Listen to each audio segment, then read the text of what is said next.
अब मेरे पास एक पेशेंट आई जिसके कि फॉलिकुलर मॉनिटरिंग में अंडे बड़े तो हो जाते थे, पर ट्रिगर का इंजेक्शन लगाने के बाद भी वो रप्चर नहीं हो पाता था और जिसकी वजह से कि वो पेशेंट कंसीव नहीं कर रही थी। तो मैंने कुछ इस तरह से ट्रिगर किया कि उनका फॉलिकल रप्चर भी हुआ और वो फर्स्ट साइकिल में कंसीव भी कर गई। Hello everybody, hi, I am doctor Gunjan, a gynaecologist and fertility specialist practising in Noida and Ghaziabad. और आइए समझते हैं कि अंडा रप्चर नहीं होने की प्रॉब्लम क्या है, किस वजह से हो सकती है और इसके लिए हम क्या कर सकते हैं।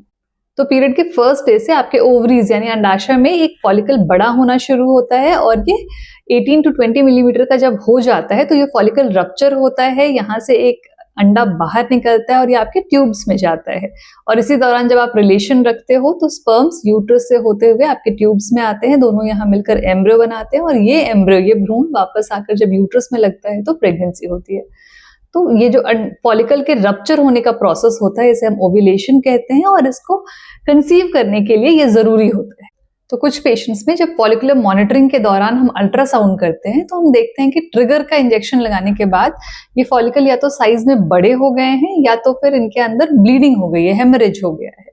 तो हम कहते हैं कि ये अंडा ठीक से रप्चर नहीं हुआ है और इसमें कंसीव होने के चांसेस नहीं है। पर क्योंकि हार्मोनल चेंजेस सारे हो रहे हैं बॉडी में तो उसकी वजह से पीरियड्स आपके रेगुलरली आते हैं।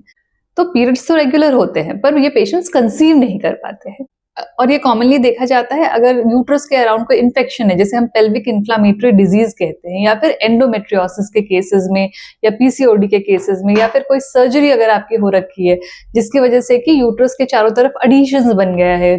तो उन सब केसेस में ये फॉलिकल ठीक से रप्चर नहीं हो पाता है और आपके कंसीव करने के चांसेस नहीं होते हैं। तो ऐसे केसेस में हम क्या कर सकते हैं? तो जैसे कि मैंने अपने इस पेशेंट में फॉलिकुलर मॉनिटरिंग के दौरान डॉपलर स्टडीज भी किया और मैंने तब देखा कि फॉलिकल के चारों तरफ मैक्सिमम ब्लड फ्लो कब है और जब उस फॉलिकल के चारों तरफ मैक्सिमम ब्लड फ्लो था तो उस दौरान मैंने ट्रिगर का इंजेक्शन लगाया और इसमें एक के बदले मैंने 2 ट्रिगर के इंजेक्शन लगाए और इस पेशेंट में फिर वो जो फॉलिकल था वो अच्छे से रप्चर हुआ और पेशेंट कंसीव कर गई। तो अगर आपके पीरियड्स रेगुलर है और आपके सारे इन्वेस्टिगेशंस भी नॉर्मल हैं और आप फिर भी कंसीव नहीं कर पा रहे